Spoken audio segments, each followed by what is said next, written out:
Halo semua, apa kabar? Saya doakan semoga kalian sehat bahagia, lancar segala urusan dan rezekinya.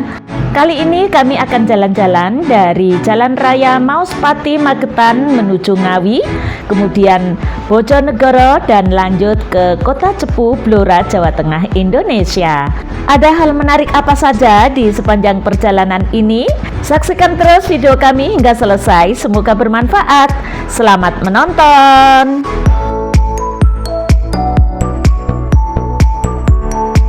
Jalan Raya Mauspati Ngawi adalah jalur transportasi penting yang menghubungkan Kecamatan Mauspati di Magetan dengan Ngawi, Jawa Timur. Jalan ini merupakan bagian dari Jalan Nasional Rute 30 dan sering digunakan untuk menghubungkan wilayah Magetan dan Ngawi.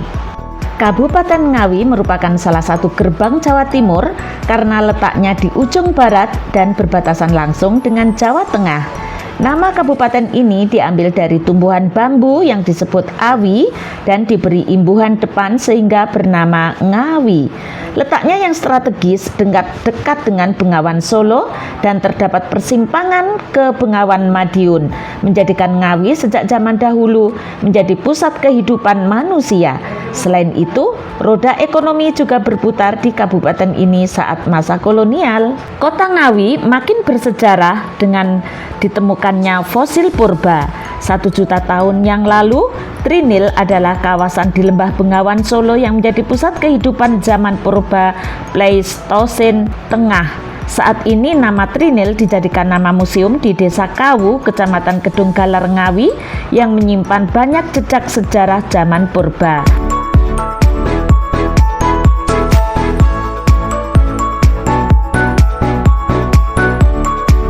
Kanan dan kiri jalan raya ini dihiasi dengan pemandangan sawah. Nah, ini tak lepas dari Kabupaten Ngawi yang dikenal sebagai lumbung pangan nasional dan lumbung padi nasional karena memiliki produktivitas padi tertinggi di Indonesia, mampu panen hingga 7 kali dalam 2 tahun dengan rata-rata indeks pertanaman sebesar 2,8. Pemerintah Kabupaten Ngawi dan petani menerapkan berbagai kebijakan seperti pertanian ramah lingkungan dan penggunaan pompa listrik untuk meningkatkan hasil panen, memperkuat ketahanan pangan dan memastikan keberlanjutan sektor pertanian. Wah, mantap. Pantesan luas banget ya sawah-sawah yang ada di sini. Produksi padi Ngawi tidak hanya mencukupi kebutuhan lokal, tetapi juga berkontribusi besar pada ketahanan pangan nasional dan membantu mewujudkan swasembada pangan. Selain padi, Ngawi juga merupakan penghasil kayu jati terbesar di Jawa Timur dan memiliki hasil bumi lain seperti kakao, cengkeh, dan tembakau. Kabupaten ini juga menghasilkan produk pertambangan seperti batu gunung, batu gamping, dan tanah liat. Bahkan beberapa desa menjadi sentra industri kerajinan dari limbah kayu jati seperti mebel, patung, dan berbagai aksesori rumah tangga yang sudah menembus pasar nasional dan internasional. Selain itu, Ngawi juga terkenal dengan oleh-oleh khasnya seperti ledre, dodol jambu, coklat, tempe, dan keripik tempe. Ngawi juga menyimpan banyak destinasi wisata. Ada Benteng Pendem atau Benteng Van den Bosch yang beberapa waktu lalu kami sudah membuatkan videonya. Insya Allah nanti akan kami cantumkan link di kolom deskripsi. Untuk wisata sejarah, ada juga Museum Trinil yang menyimpan fosil purba dan kebun teh Jamus untuk menikmati pemandangan alam. Selain itu, ada juga wisata alam seperti air terjun Penganten dan Serambang Park, serta tempat rekreasi seperti Waduk Pondok dan Agro Teknopark.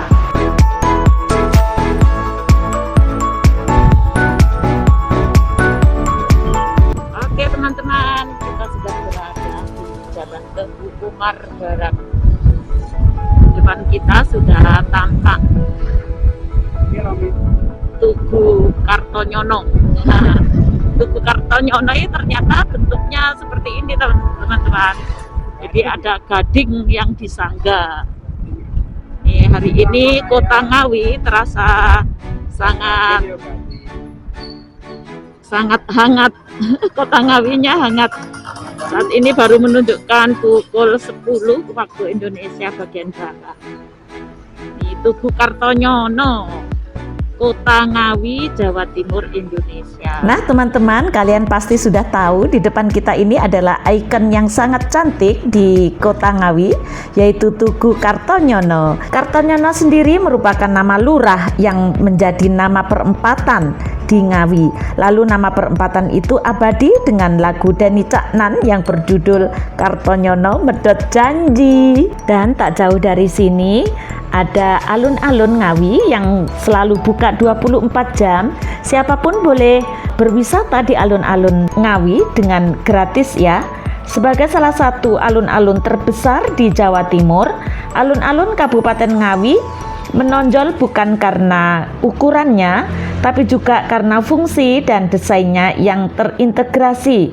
Kawasan ini menjadi tempat berkumpul warga dari berbagai lapisan usia, baik untuk olahraga pagi, rekreasi, hingga menikmati kuliner khas daerah dan saat senja menjelang malam. Tak heran jika setiap akhir pekan alun-alun ini berubah menjadi pusat keramaian yang tetap nyaman dan bersih. Lantas apa yang membedakan alun-alun Ngawi dengan alun-alun lainnya? Selain luasnya yang mencapai hampir 6 hektar, fasilitasnya tergolong sangat lengkap. Di sini kita bisa menemukan jogging track berbahan paving block yang nyaman, taman bermain ramah anak, hingga tribun untuk acara publik seperti konser dan pertunjukan seni. Bahkan ada spot khusus untuk sekte park dan area duduk rindang untuk pengunjung yang hanya ingin bersantai.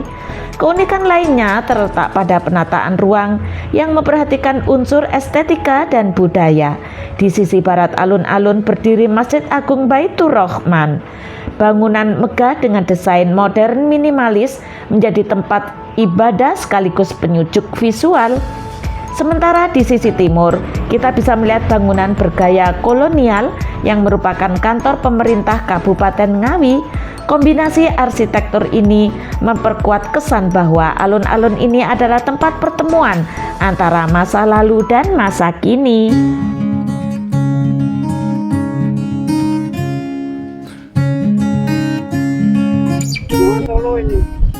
Dungus yang nih, jembatan Dungus.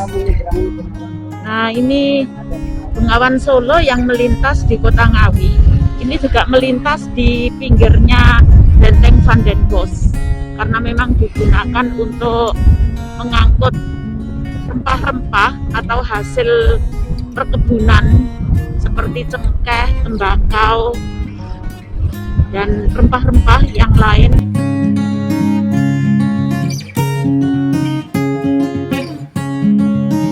Sungai Bengawan Solo memiliki peran penting di Ngawi sebagai sumber air untuk irigasi pertanian dan sumber air minum bagi masyarakat, serta sebagai jalur transportasi bersejarah yang mendukung perekonomian dan aktivitas sosial.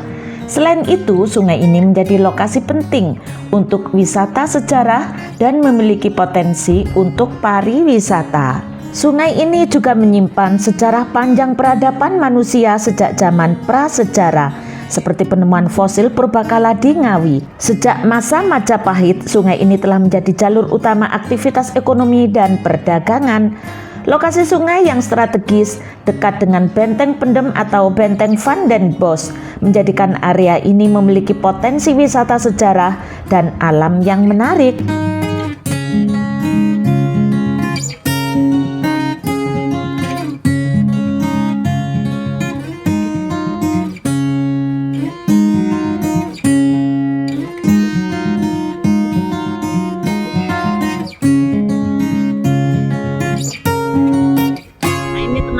Jika lurus mengarah ke Caruban Nganjuk, jika ke kanan menuju ke Cepu Bojonegoro. Kali ini kita jalan-jalan ke Cepu ya teman-teman. Ada apa saja yang menarik di sana? Coba kita kulik satu-satu ya teman-teman. Ini perjalanan pertama saya ke Cepu. Sebelumnya belum pernah. Ke kiri kita. Ke kiri kita menuju ke Cepu Bojonegoro. Jalan trip, loh jalan tuh trip.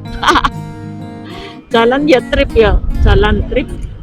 Oke teman-teman, saksikan terus perjalanan kami karena sebentar lagi kami akan memasuki Jalan Raya Nasional Ngawi Bojonegoro yang merupakan bagian dari Jalan Nasional Rute 17 yang membentang antara Ngawi dan Bojonegoro. Kondisi jalan ini sudah sangat bagus, halus dan lebar dengan fasilitas keamanan seperti marka dan rambu yang lengkap. Ikan Jati, Bojonegoro, Jawa Timur. Di sepanjang jalur ini terdapat desa-desa, kawasan hutan jati, dan pengrajin akar kayu disebut dengan kayu gembol jati ya, serta beberapa angkutan umum. Ini musim kemarau jadi pada meranggas.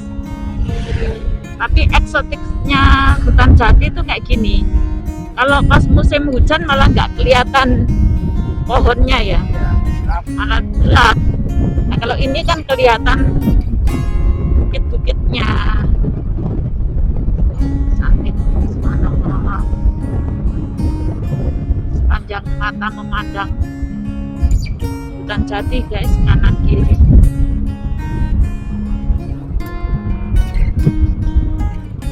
Ada mobil yang gelar tikar lesehan.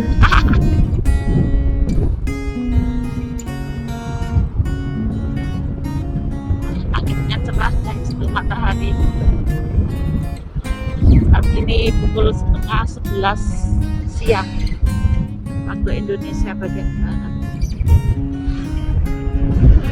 Ada warung tengah alas juga, warung di tengah alas.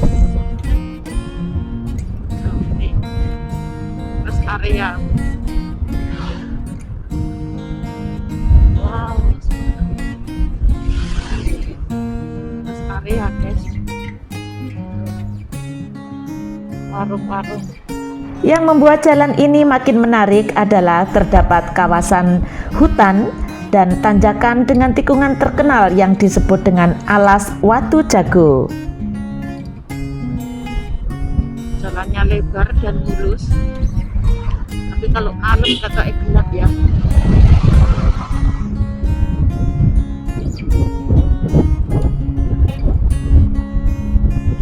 Panjang juga ini warung-warungnya, rest areanya. Lesehan Pak Bakar. Oh ini Watu Jago Alas ya. Watu Jago adalah hutan di jalur perbatasan antara Ngawi dan Bojonegoro yang terkenal dengan tanjakan dan tikungannya yang ekstrim. Merupakan kawasan hutan jati dengan jalur tanjakan dan tikungan yang dikenal berbahaya, namun sekarang menjadi jalur alternatif dan sebagai rest area bagi pemudik. Jalurnya. Jalur Alas Watu Jago merupakan jalur alternatif Ngawi ke Kota Bojonegoro sekitar 75 km.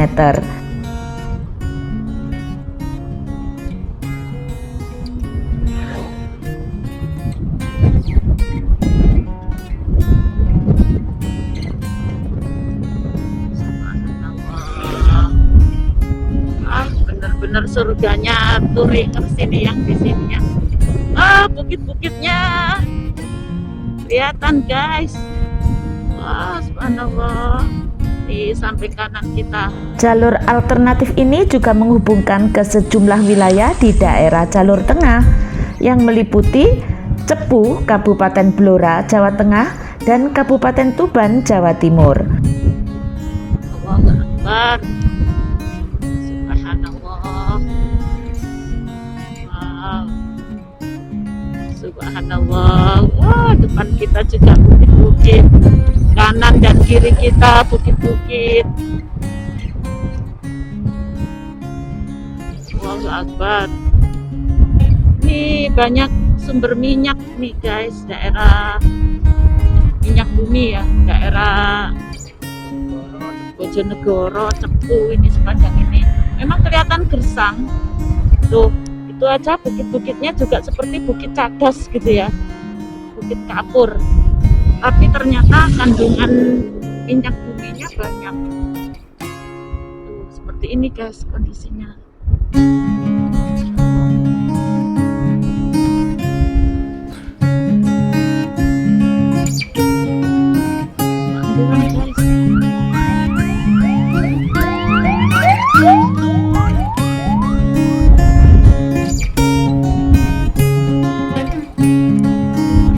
yang hijau tuh jalannya kelihatan guys dari sini guys. Wih. Bojonegoro dijuluki beberapa nama, diantaranya sebagai kota minyak karena kaya akan sumber daya minyak dan gas bumi, dan juga sebutan kota jati karena banyaknya hutan jati. Selain itu, Bojonegoro juga dikenal sebagai bumi Angling Darmo yang merujuk pada legenda Prabu Angling Darmo yang diyakini pernah singgah dan bersemedi di Bojonegoro. Ada rumah-rumah guys di bawah. Bojonegoro merupakan salah satu kabupaten penghasil migas terbesar di Jawa Timur. Di Bojonegoro juga memiliki fenomena alam berupa kobaran api abadi yang dipercaya sudah ada sejak ratusan tahun yang lalu. Subhanallah, rindang sekali. Siapapun yang melintasi wilayah selatan Bojonegoro akan disuguhi pemandangan yang khas, barisan pohon jati yang menjulang kokoh dan membentang sejauh mata memandang. Hamparan inilah yang menjadi alasan utama mengapa Bojonegoro begitu lekat dengan julukan kota jati. Udah masuki hutan jati lagi guys. Banyak hutan nih ya. Bojonegoro Cepu. Hutan jati ini lebih dari sekedar landscape atau sumber kayu. Ia adalah warisan sejarah, pilar ekonomi, arena interaksi sosial yang kompleks antara negara dan rakyat. Pengelolaan hutan jati secara sistematis di Jawa, termasuk Bojonegoro, berakar pada masa kolonial Belanda. Saat itu kayu jati dari Jawa dianggap sebagai salah satu yang terbaik di dunia, terutama untuk industri perkapalan. Pemerintah Hindia Belanda melalui Jawatan Kehutanan, Cikal Bakal Perhutani melakukan eksploitasi besar-besaran, namun juga meletakkan dasar-dasar inventarisasi dan pengelolaan modern.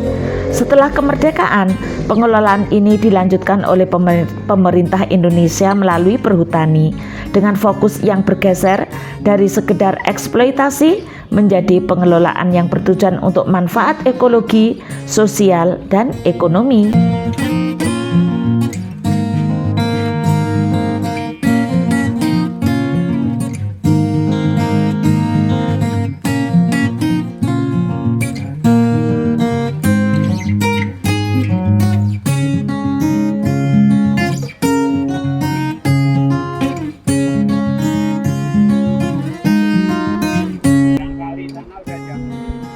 Perbatasan Bojonegoro, Jawa Timur dengan Cepu, Jawa Tengah. Ini adalah salah satu jembatan legendaris, yaitu penghubung antara Padangan Kabupaten Bojonegoro dengan Cepu Kabupaten Blora, Jawa Tengah. Berada di atas Sungai Bengawan Solo yang mengalir dari Wonogiri, Jawa Tengah dan bermuara di ujung Pangkah, Gresik, Jawa Timur menuju Laut Jawa. Selamat datang di Jawa Tengah guys. Sungai terpanjang di Pulau Jawa ini melintasi dua provinsi tersebut dan memiliki panjang sekitar 600 km.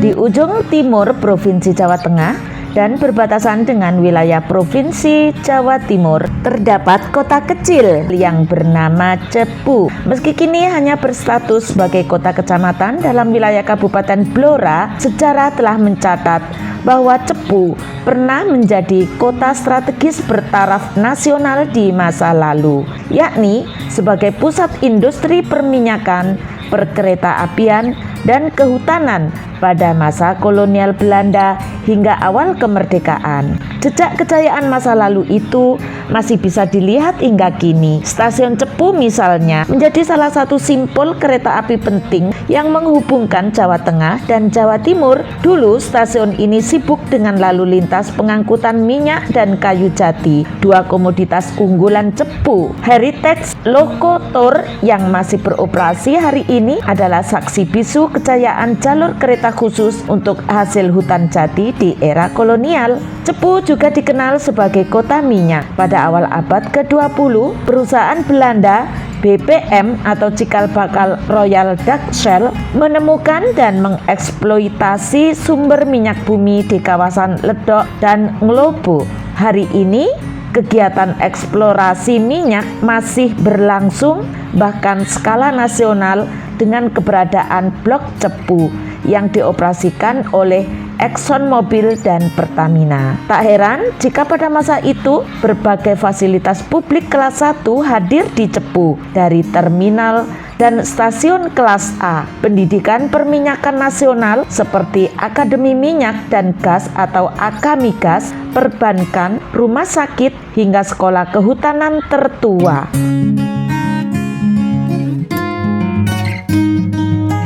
Baik teman-teman, saat ini kita sedang berada di Taman Seribu Lampu Cepu di AP2 jalan utama, yaitu Jalan Ronggolawe dan Jalan RSU. Taman Seribu Lampu Cepu tidak pernah berhenti dari aktivitas warga. Lokasinya berada tepat di pusat Kecamatan Cepu, Kabupaten Blora, Jawa Tengah. Wisata alternatif ini dilengkapi sejumlah fasilitas dan ornamen. Lampu warna-warni menyala saat malam hari, menambah keindahan taman. Ke arah barat lagi terdapat bundaran air mancur Simpang 7, lalu pompa angguk yang biasa digunakan untuk menambang minyak tradisional sebagai sarana edukasi yang mencerminkan identitas Cepu sebagai salah satu daerah penghasil minyak di Indonesia. Taman Seribu Lampu buka selama 24 jam, artinya masyarakat dapat menikmati baik pada pagi, siang, sore, dan malam hari. Di sini juga banyak warung yang menyajikan berbagai macam makanan.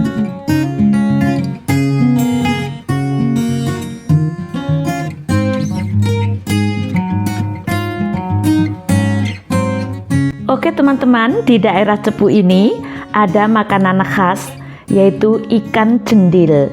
Ikan jendil ini adalah kuliner khas Cepu, Kabupaten Blora, Jawa Tengah, yang berasal dari ikan jendil Bengawan Solo. Kuliner ini dapat ditemukan di beberapa warung makan seperti warung jendil Bu Nur di Kentong Cepu atau warung Pak Ben, dan biasanya diolah dengan cara digoreng crispy atau dijadikan karangasem.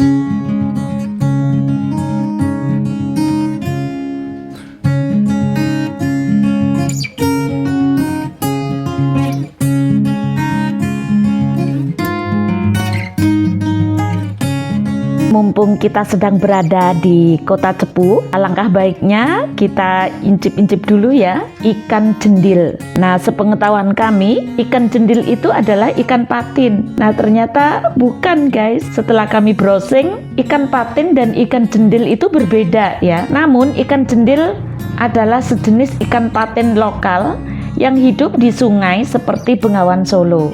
Memang kota Cepu ini berbatasan langsung dengan Sungai Bengawan Solo guys. Jadi berbatasan antara Cepu dan Bojonegoro, Jawa Timur. Itu dibatasi Sungai Bengawan Solo. Antara ikan patin dan ikan jendil, keduanya memiliki perbedaan pada rasa dan ciri fisik, di mana ikan jendil sering disebut lebih gurih dengan daging yang lebih lembut dan memiliki warna punggung yang hijau, tubuh bagian bawah putih berkilau dan berlendir. Kami sedang berada di warungnya Bu Nur yang menyajikan jendil crispy dan garang asem jendil. Jendil crispy, garang asem jendil, spesial jendil. Jendil itu yang ikan patin. Oh, Ambilan jendil itu ikan patin. nyatanya enggak. Jendil ini ikan patin guys.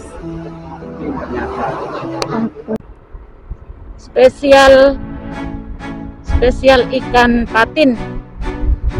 Kalau di sini ikan apa dek mau rek lali aku. Ikan apa yang? Jendil. Ikan jendil. Ikan jendil. Ikan jendil tadi. Ini di kecamatan. Baik Baiklah teman-teman yang baik hati, terima kasih yang sudah menonton video ini hingga selesai. Semoga bisa memberikan manfaat ya. Jangan lupa tinggalkan dukungannya dengan memberikan like, komentar, dan subscribe. Sampai jumpa pada video kami yang berikutnya. Tembusnya ke Gendingan namanya. Gendingan Ngawi. Ngawi. Gendingan perbatasan sebelum Mantingan. Sebelum Mantingan. Mantingan juga bisa. Nah, kita lebih dekat lewat nanti. Jadi keluar sini kok. Sini jauh. Lebih dekat lewat Bojonegoro. Selisih 20 kilo.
Margomulyo ini kecamatannya. Masjid Margomulyo, Kabupaten Bojonegoro.